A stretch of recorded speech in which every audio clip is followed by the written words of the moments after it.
Fighting has flared again in Sudan despite the army's approval of a 3-day extension to the current ceasefire. The paramilitary RSF has so far offered no response to the proposed truce, but they have clashed with Sudan's military on the outskirts of the capital, Khartoum. Many thousands of civilians are trying to escape from Sudan while the shaky truce holds. But for many Sudanese unable to leave, the situation is grim. Rushing to find food in a lull in the fighting after days trapped inside. Here in Khartoum's twin city, Omdurman, residents say it's harder and harder to get basic essentials. When it comes to daily needs, from bread and water to gasoline, the situation is getting worse each day. And the Sudanese living in Khartoum are all trying to get their families out amid the deteriorating living conditions. Across the river in Khartoum, supermarket shelves are already running bare. Business owners are warning that if the fighting doesn't stop, goods will soon run out. Not more than 4 or 5 days. More than that, and there will be no supplies left. Fuel is also hard to come by and increasingly expensive, making escape from Sudan's capital region difficult. The area has seen some of the heaviest clashes between the army and the rival paramilitary rapid support forces, with new airstrikes on Wednesday despite the 72-hour ceasefire. But with relative calm reigning in much of Sudan, countries have kept up the rush to get their citizens out while the fragile truce still holds. China followed France in sending a warship to collect evacuees, while hundreds of other foreign nationals have already been airlifted to safety. Sudanese civilians are also taking advantage of the lull in fighting to try to escape. Thousands have already fled here to Chad, many after horrific journeys. I got separated from my 7 children and I can't find them. We have seen parents massacred by Arab militias for no reason. We are victims of gratuitous barbarism that we do not understand. Sudan's even poorer neighbour to the west was already home to some 400,000 Sudanese refugees. The UN says it's ill-equipped to take in more, but unless the army's offer of a longer truce is accepted by both sides, many more refugees are likely to arrive soon. And journalist Patrick Oye has been following the developments there in Sudan. He's joining us now from South Sudan, from Juba.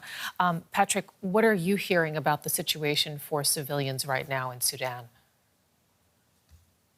Yeah, large parts of Khartoum has been quiet. People went out, they bought a few things, some shops opened, some markets have opened.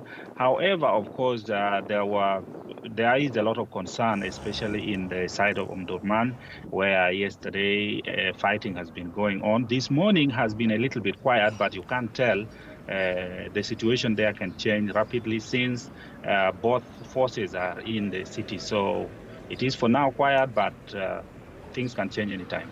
The army, for its part, says that it has agreed to extend the ceasefire. Are the rival paramilitary forces likely to follow, especially given these renewed clashes that we've seen? They have been quiet until now, and it's difficult to tell whether they will agree to the 72-hour more ceasefire or not. But it is most likely that they will agree because of pressure that is coming from very many blocs. For example, the Intergovernmental Authority on Development, which is the region in which Sudan is. And by the way, Sudan chairs that region, even though now, because of the fighting, they are not playing any role. They need to be assisted. And then you have also pressure from the African Union, the European Union, and the US, of course, are saying, the ceasefire should be extended. So with all this pressure, it is likely that the rapid support forces will respond positively and agree to another extended ceasefire, and that should open at least an opportunity for some form of talks. We are hearing, especially the government of South Sudan says through the IGAD agreement, they have actually said that they want to open up an avenue where the two generals can have either their representatives or themselves talk directly between themselves to try to end the violence.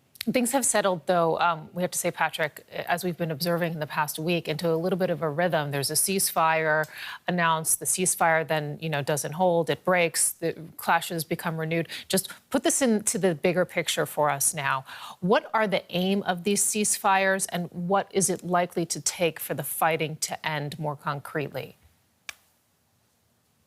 Number one, the reason for the ceasefire was humanitarian. That is to ensure those who wanted to leave Sudan would leave, to ensure that hospitals could be, stocked, to ensure that the wounded could be taken to hospitals, to ensure that aid agencies could go out and provide aid to people who are in need. That was the first aim of the ceasefire. Now, that has to a larger extent also been successful because people have moved out of Sudan, and also some people have managed to go to the hospitals, except that the hospitals do not now have supplies because the medical store has been destroyed and a few pharmacies are running out of stock. To that end, that is where the challenge is. Now, the second aim of the ceasefire now that many people are talking about is to ensure that some form of negotiations begin. Some talks begin. And the reason as to why this ceasefire is not holding, is because everybody is claiming that they are controlling everywhere in Khartoum, whereas this everybody knows is not true. If you ask who is controlling the national radio and television, which is in Durman, where fighting has been taking place, the Rapid Support Forces will tell you we are controlling, Sudan government will say we are controlling. So if there is fighting there, for members of the international community, you cannot tell who has violated because everybody is claiming. So if also the ceasefire is extended, then there can be a mapping of people to be honest, and some verification mechanism can be put where you declare where you are. And then they say, okay, now, since we are having a ceasefire, don't move from point A to point B. Then you can now start knowing who is violating and so on, and you can start putting some mechanism where people can be held accountable. And then also you can now start a conversation where you can have some principle, declaration of principle that, okay, now we're going to do like this, we're going to do like this, we agree to this sketch. So, so this is why now the second ceasefire is being talked about, so that some form of negotiations will start.